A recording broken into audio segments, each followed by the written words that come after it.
어느 작은 마을에서 성당에서 신부가 한참 미사를 드리고 있는 그때에 시중을 들고 있는 한 아이가 그만 실수하게 되어졌습니다. 성찬을 행하기 위하여 들고 있었던 포도주 잔을 놓치게 되어졌고, 그 잔이 그만 깨어지게 됐고, 포도주는 예배당에 흩어져 쏟아지게 되어졌습니다. 그러자 그 모습을 보았던 신부는 노하여 그 어린아이의 뺨을 때리고 말았습니다. 그리고 큰 소리로 말했습니다. 다시는 제단 앞에 나타나지 말아라. 이 아이는 울면서 사람들의 시선을 받으며 그 예배당을 떠나게 되어졌고, 그리고 이 아이가 커서 공산국가 유고슬라비아의 독재자 티토 대통령이 되어졌습니다. 어느 큰 도시의 성당에서도 이와 동일한 사건이 일어났지요. 신부는 어쩔 줄 모르고 두려워하고 있는 아이를 따뜻한 눈으로 바라보고, 그리고는 조용히 그 아이에게 말했습니다. 두려워하지 말아라. 하나님은 우리의 실수를 용서하시는 하나님이야. 너는 커서 하나님의 사명자가 될 거란다. 이 아이는 후에 커서 카톨릭의 성경 공부의 아버지라고 불려지는 폴턴 쉰 대주교가 되어지죠.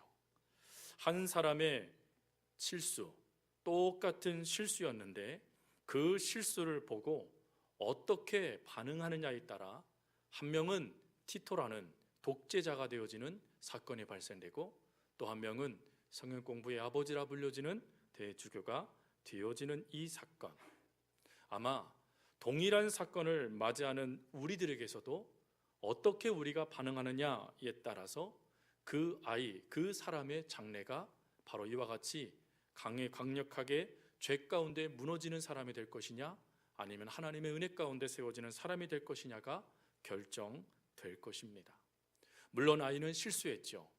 물론 아이는 예배를 망쳤습니다. 그리고 예배의 자리에 신부는 그 다음에 일을 행하지 못하여 주저하게 되어지고, 그것 때문에 분노하게 될 것입니다. 마찬가지로 오늘 이 예배 시간에도 우리들이 만약에 한 아이가 이 예배당에 들어와 난리를 치고 소리를 지르며 그리고 부모님을 향하여 달려들어갈 때, 우리는 그 아이와 부모를 향하여서 어떤 시선을 비출 것인가에 따라서 그 부모와 그 아이가 바르게 하나님 안에서 자라날 것인가, 아니면 교회를 떠나게 될 것인가가 결정되어진다라는 것이죠. 그렇다면 사랑하는 성도 여러분, 저와 여러분들의 시선은 어떤 시선의 반응들이 나타나야 될까요? 물론 지식적으로 경험한 것으로, 그리고 세상의 방법으로 그 모든 것들을 바라볼 수 있습니다. 그리고 그 모든 것을 통하여 사람들을 판단할 수도 있죠. 그러나 하나님께서 우리들에게 원하시는 판단은 그것이 아닌 것 같습니다. 더군다나 하나님이 원하시는 시선 또한 그것이 아닌 것 같지요. 영적으로 우리가 하나님을 경험하면 경험할수록 이전의 내 모습들이 사라져 가야 되죠. 이전에는 세상의 지식과 내가 경험했던 수많은 지혜들, 그리고 세상에서 판단되어지는 수많은 기준들을 가지고 많은 사람들을 바라보고 그 잣대로 그를 평가하였습니다. 그러나 우리가 예수님을 믿고 하나님의 은혜 가운데 있으면 있을수록 그 사람의 행위가 어땠느냐라기보다 그 사람 자체를 바라볼 수 있는 모습이 우리 가운데 있어야 된다라는 것입니다. 한 명의 신부는 그 아이의 행위를 보았습니다. 그러나 한 분의 신부는 그 아이의 마음을 보았죠. 불안해하고 있고, 두려워하고 있고, 죄책감에 빠져 있고, 부끄러워하고 있고, 그리고 더 나아가서 당황하고 있는 그 아이의 마음을 보며 하나님의 사랑으로 품어주게 되어지니, 그도 하나님의 사랑으로 누군가를 품어주는 사람이 되지 않았습니까? 오늘 이 말씀을, 이 이야기를 우리가 귀 기울이면서 오늘 본문으로도 들어가길 원합니다. 오늘 본문에도 극명한 시각의 차이가 나타나는 두 인물이 나옵니다. 한 사람은 주인이고 한 사람은 과원직이죠. 포도원직이 말이죠. 그 주인은 3년 동안이나 와서 열매를 구합니다. 그러나 3년 동안 어떠한 열매도 얻지 못하게 되어지니까 땅만 버리는구나, 찍어버려라 라고 하여 그 나무를 뽑아버리기를 명령을 내리게 됩니다. 그때의 과원지기는 주인에게 이렇게 말하지요. 금년도 참아 주십시오. 제가 두루 땅을 파고 거름을 주어 열매를 맺도록 하겠습니다 라고 간청하게 되어지는 그런 비유의 말씀입니다. 여러분, 이 비유의 말씀에 주인은 누구입니까? 하나님이시죠. 과원지기는 누구입니까? 예수님이십니다. 그러면 열매 맺지 못하는 무화과 나무는 누구입니까? 예, 맞습니다. 저와 여러분들이죠. 바로 이 하나님, 그리고 예수님, 그리고 우리의 이 모습을 하나님은 오늘 비유를 통해서 우리들에게 보여주시면서 우리들이 어떠한 모습으로 하나님 말씀 앞에 서야 되는지, 그리고 지금 우리가 받고 있는 은혜가 무엇인지를 하나님은 분명히 깨닫기를 원하십니다. 먼저 첫 번째로는요, 주인의 시각적인 모습을 보십시오. 주인, 즉 하나님의 관점이십니다. 오늘 주인은 3년 동안 열매 맺지 못하는 이 나무를 찾아왔다라고 말합니다. 그런데 여러분, 이 3년이라는 이것이 1년, 2년, 3년을 의미하는 것이 아니라는 것을 이미 제가 예전에 이 본문을 가지고 설교할 때 말씀을 드렸습니다. 기억이 나시나요? 이스라엘에서는 과일 나무를 심게 되어지면 최소 3년에서 5년 동안은 이 과일 나무가 깨끗함을 받는 시간이라고 여겼습니다. 그래서 이때의 과목의 열매를 절대로 따먹을 수가 없었습니다. 부정하다라고 여겼거든요. 그리고는 첫 번째, 이제 이 세월이 지나게 되면 첫 번째로 열매를 얻게 되어지면 주인이 이것을 따먹을 수 있었을까요? 아니죠. 첫 번째 열매는 누구 것입니까? 하나님 것입니다. 그러니 최소 이 주인이 이 과목을 얻기 위하여 5년, 더 나아가서 7년째 지금 이곳에 왔다라는 것입니다. 5년째를 가지고 이야기를 나눠보면 5년째 왔는데 열매가 없어요. 그리고 그 다음엔 열매가 있겠지 하고 6년째 왔습니다. 6년째 왔더니 열매가 없는 거예요. 그러면 목사님 이때 3년째니까 7년째군요 라고 생각이 되겠지만, 7년째가 되면 사람이든 나무이든 동물이든 할 것 없이 다 안식해야 됩니다. 그래서 7년째는 또 과목을 따먹을 수가 없어요. 그러니 이 주인이 3년째 왔다, 3년 동안 왔다라는 이 이야기는 그 당시 유대인들에게 있어서 8년 동안이나 왔네 라고 사람들이 다 알고 있는 모습이었다라는 것이죠. 8년 동안 이 주인이 줄기차게 이 무화과 나무에서 열매를 얻기 위하여 찾아왔다라는 겁니다. 그런데 찾아왔는데 이 무화과 나무가 열매를 맺기는커녕 정말 땅만 버리고 더 나아가서 쓸모가 없는 그런 존재로 남아있더라는 거예요. 그래서 여러분, 찍어버려, 잘라버려, 뽑아버려 라고 한들 아무도 그것에 대해서 항변할 수가 없습니다. 더군다나 이 무화과 나무가 이 포도원 그곳에 심겨짐을 통하여 주인에게 끼친 손해들이 참 많았지요. 첫 번째는 무엇이겠습니까? 이 무화과 나무가 심겨진 이곳이 포도나무들이 심겨져 있는 과원이 아니겠습니까? 그러니 무화과 나무가 뽑혀져 있으면 다른 포도나무가 들어가서 수익을 창출하여 열매를 얻을 수 있는 기회를 이 무화과 나무가 박탈시키고 있는 거예요. 더군다나 무화과 나무는 이런 별명이 있답니다. 땅을 척박하게 하는 나무. 이게 무슨 말이냐면 모든 땅에 있는 영양분을 자기가 끌어들여서 자기를 위해서 쓰는 나무라는 것이죠. 그러니 포도원에게 돌아갈 양분을 이 무화과 나무가 가로챘으니 이 다른 포도원에 남아있는 포도나무들이 얼마나 그 열매를 잘 맺었겠습니까? 그러지 않았을 것이죠. 더군다나 8년 동안이나 과원지기가 이 나무에서 열매를 맺기 위해서 땀과 수고를 행했어요. 그런데 그 모든 것이 뭐가 됐죠? 헛된 것이 되고 말았다는 것입니다. 그리고 또한 8년 동안 주인은 기대했어요. 그리고 온 관심을 가졌습니다. 그런데 그 기대와 관심을 여지없이 짓밟아 버렸던, 그래서 주인의 마음에 상처를 주었던 나무가 바로 이 무화과 나무였다라는 것이죠. 그런 여러분, 세상적인 기준으로 보면 이 나무가 찍혀진들 항변할 수 있을까요? 없을까요? 없지요. 그가 행한 게 이런 것인데요. 그가 행한 것이 잘못된 게 맞거든요. 그러니 주인의 말에 어떤 과원지기들도 안 됩니다, 안 됩니다 라고 말할 수 없다라는 것입니다. 그러다 보니 단호한 명령이 내려진 것이죠. 찍어버려라 라고 말했죠. 그러나 이때요, 두 번째, 똑같은 나무를 바라보는 두 번째 시선이 나타납니다. 그게 바로 과원지기의 시선이죠. 과원지기는 그때의 그 나무가 열매를 맺지 못했다라는 것을 보지 않고 그 나무 자체를 바라봅니다. 그리고는 그 나무 자체를 바라보고 뭐라고 말합니까? 그 과원 이 무화과 나무가 열매를 맺지 못한 것이 이 나무 탓이 아니라 내가 두루 땅을 파고 열심히 거름을 줘서 이 나무를 잘 관리했어야 되는데 그러지 못한 내 책임입니다 라고 지금 책임을 나무가 아닌 나에게 돌리고 있다는 것입니다. 여러분, 무화과 나무가 바로 우리라고 말씀드렸잖아요. 여러분, 우리들의 삶을 한번 되돌아보세요. 하나님이 기뻐하시는 열매가 충만하게 맺혀지는 우리들인지, 아니면 오늘 혹시 땅만 버리는구나, 뽑아버려라 라는 말씀을 듣는 그 말씀을 듣고 있는 무화과 나무가 우리가 아닌지 말입니다.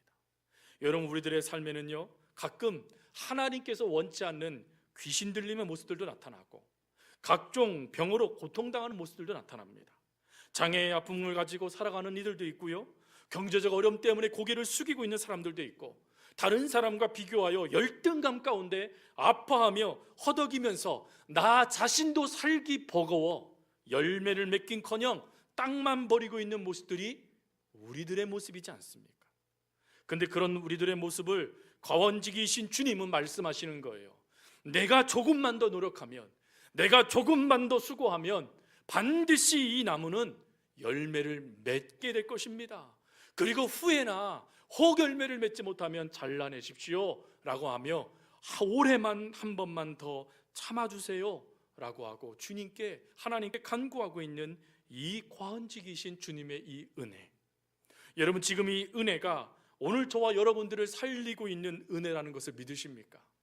우리가 한 해를 내 힘과 내 능력으로 살아가는 것 같지만 바로 이렇게 역사하시는 하나님의 은혜가 있기에 우리가 오늘 이 자리에서도 숨 쉴 수 있고, 그리고 올 한 해도 살아갈 수 있게 되는 것 아니겠습니까? 우리가 매 송구영신이 되어지면 늘 우리의 모습을 되돌아봅니다.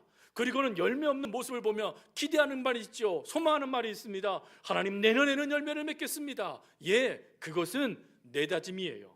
근데 여러분, 내가 아무리 다짐을 해도 하나님이 찍어버려라 라고 말씀하시면 우리는 찍혀져 불에 태워질 수밖에 없는 것이 우리들의 연약함이라는 것입니다.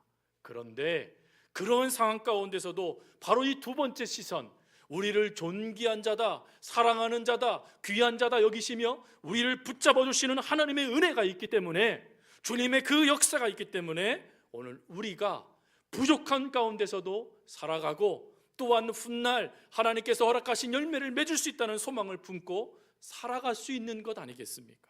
그러니 사도 바울의 고백이 맞는 고백이에요.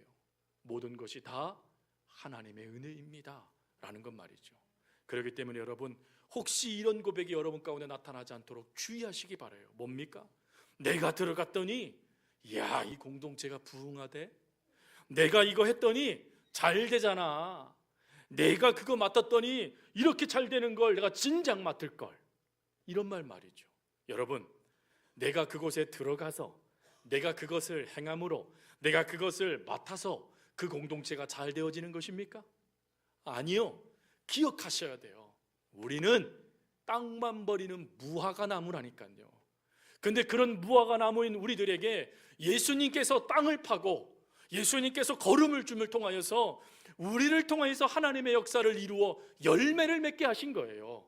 그러니 내가 이루었다라는 것이 아니라 나를 통해 하나님이 하셨습니다 라고 말하며 하나님을 높여드릴 수 있는 것이 바로 우리들의 모습이어야 된다는 것이죠.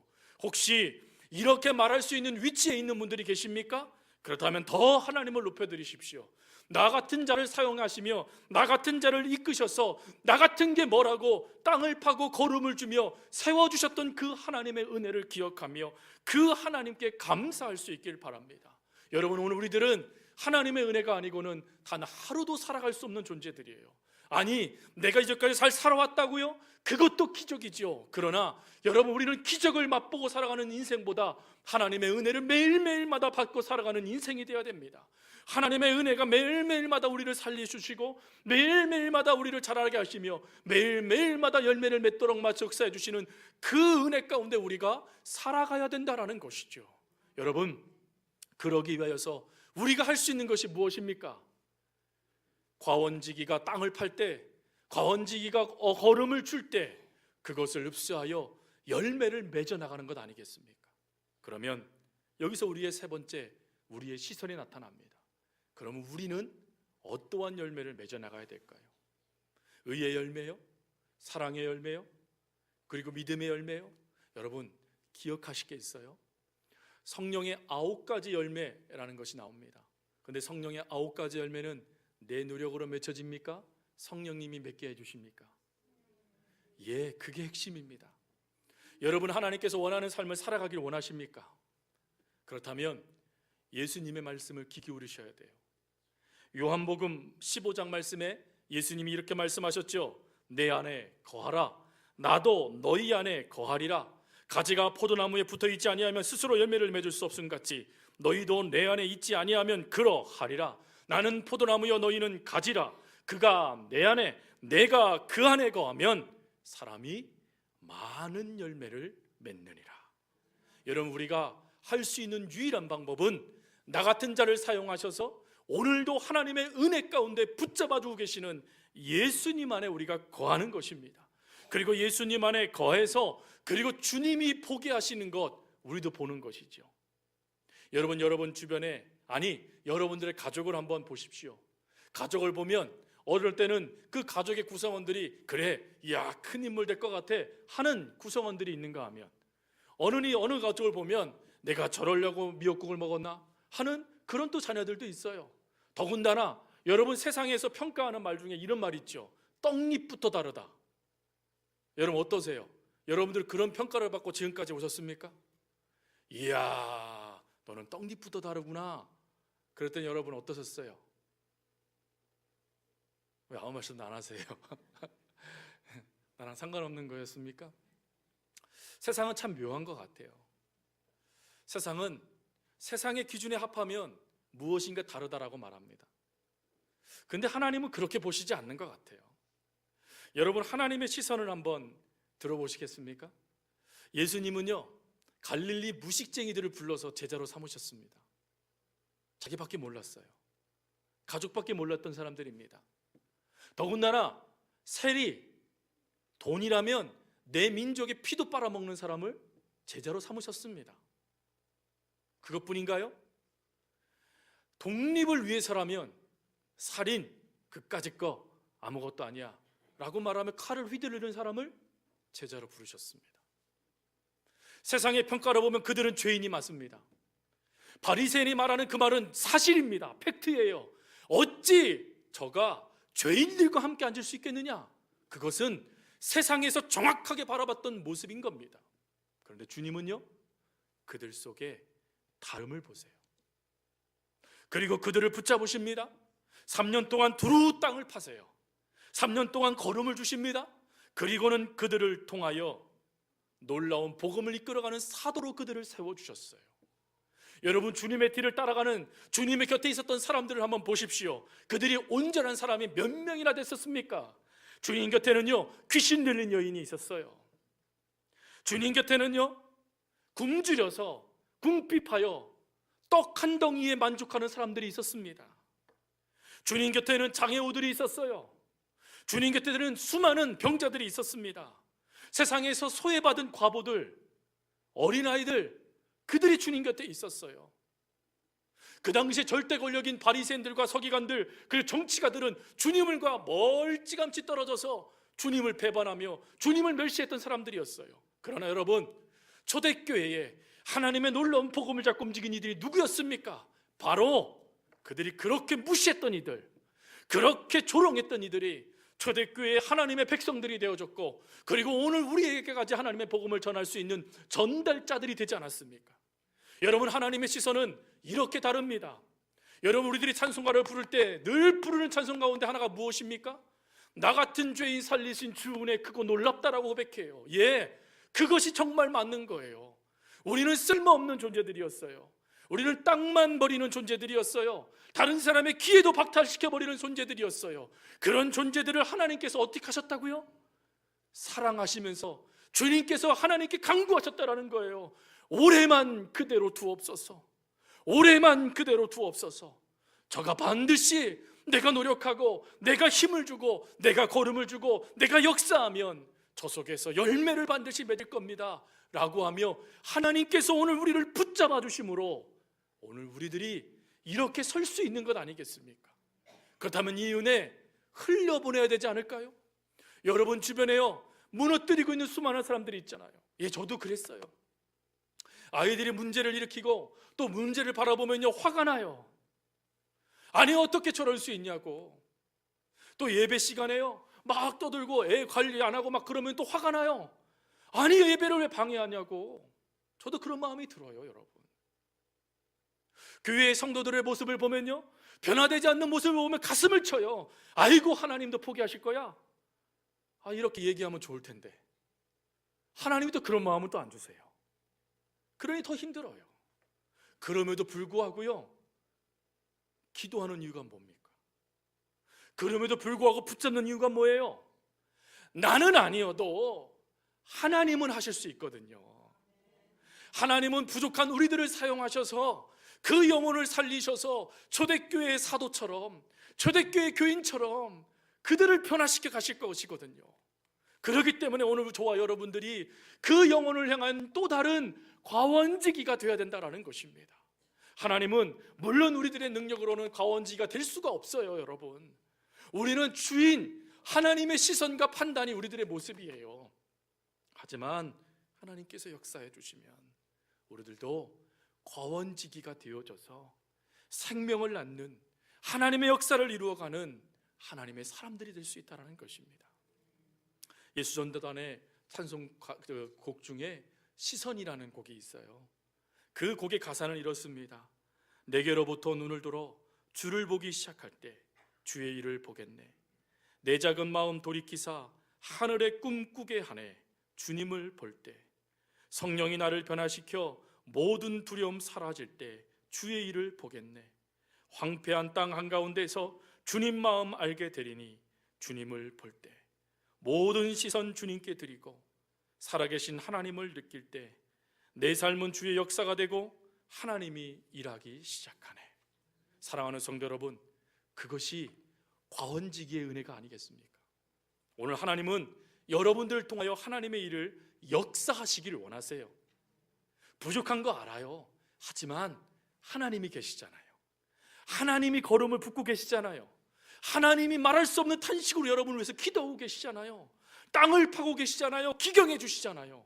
그러니 여러분, 우리 하나님의 그 은혜를 힘입어 일어설 수 있기를 바랍니다. 그리고 그 은혜 선 가운데 누군가를 도와주는 하나님의 사람, 가원지기가 될 수 있기를 바랍니다. 한 사람의 이야기를 하고 말씀을 마칩니다. 뉴잉글랜드에 살았던 도르시아 린드 딕스라는 여성이 있습니다. 이분은 40세까지요 학교의 교단을 책임졌던 교사였습니다. 그런데 몸이 너무 연약해지는 거예요. 몸이 점점점 어려워져서 교단을 떠날 수밖에 없었습니다. 근데 교단을 떠났지만 그는 주님을 떠날 수 없었기에 그 힘든 몸을 끌어안고 교회 안으로 찾아와 하나님 앞에 기도하며 말씀을 사모하기 시작합니다. 근데 어느 날 그 교회에서 하나의 귀한 사역을 감당하겠는데 바로 교도소를 찾아가 교도소에 있는 이 수감자들에게 하나님의 사랑을 나누는 일들을 행하고 있었다라는 것입니다. 몸은 힘들고 언제 하나님이 나를 불러갈지 알지 못하는 그때에 나도 조금이나마 그 사랑 전해줘야지 하는 마음으로 교도소로 찾아가게 됩니다. 그런데 그곳에서요 교도소 안에 놀라운 충격적인 사건 하나를 경험합니다. 그게 뭐냐면 그곳에 정신병자들이 너무 많은 거예요. 근데 그들이 다 방치되고 있는 것입니다. 그래서 그 모습을 바라보고 그 불편한 마음으로 교회로 다시금 돌아와 기도하는데 하나님이 그에게 이렇게 말씀하시더랍니다. 사랑하는 딸아, 나와 함께 이 처참한 정신병자들을 돕지 않겠느냐. 그녀는 이 음성을 듣자 이렇게 얘기합니다. 하나님, 제 몸이 연약하여 제가 언제 주님께 불려받을지 모르는데 제가 과연 할 수 있습니까? 만약에 제가 이것을 할 수 있다면 하나님, 제가 목숨을 걸겠습니다. 그런데 놀라운 것은요, 하나님이 이 여인이 그렇게 헌신을 하고 그리고 하나님을 앞에 붙잡혀서 그들을 하나님의 시선으로 바라보며 사랑을 품게 될 때 하나님이 도시의 그 시장을 움직이시고 사람들을 움직이시며 주 정부를 움직이시고 그리고 한 나라의 국가 대통령을 움직이셔서 이 여인의 소원대로 모든 병원, 모든 교도소마다 정신병 환자들을 위한 수용소가 세워지기 시작했다는 것입니다. 그리고 이것이요, 훗날 49개 나라에도 전파되어져서 모든 교도소마다 이 예산으로 정신병자를 돌봐주는 이 일들이 발생되게 나타나게 됐다는 것이죠. 이 사건을 보고 또 하나님의 은혜 가운데 이 일을 경험했던 이 딕스 이 여사는 후에 하나님을 부름을 받게 됐을 때 80 몇 세의 부름을 받게 돼요. 그때 부름을 받게 됐을 때 이렇게 말합니다. 예수님은 주님이십니다. 주님은 나를 붙잡아 주십니다. 주님의 붙잡힘에 따라 나는 값을 지불했습니다. 그랬더니 그 값은 하나님의 역사가 되었습니다. 사랑하는 성도 여러분, 우리가 믿고 있는 예수님은 주님이세요. 저와 여러분들을 붙잡아 주시는 분은 하나님이세요. 그 하나님의 은혜에 우리가 값을 지불하며 하나님의 역사에 동참할 때 그 역사는 누구의 역사가 된다고요? 하나님의 역사가 된다는 것입니다. 하나님의 은혜가 된다는 것입니다. 여러분이 은혜를 기억하며 올 한 해도 그대로 두옵소서라고 하며 포기하지 않고 여러분들에게 새로운 기회를 주시는 하나님의 그 사랑과 은혜 아래 다시금 일어설 수 있는 여러분, 그리고 그 은혜가 새로운 역사가 되도록 하나님의 놀라운 은혜가 되도록 누군가에게 흘려보낼 수 있는 하나님의 사람들, 바로 저와 여러분들이 되어줄 수 있기를 간절히 주님의 이름으로 부탁드립니다.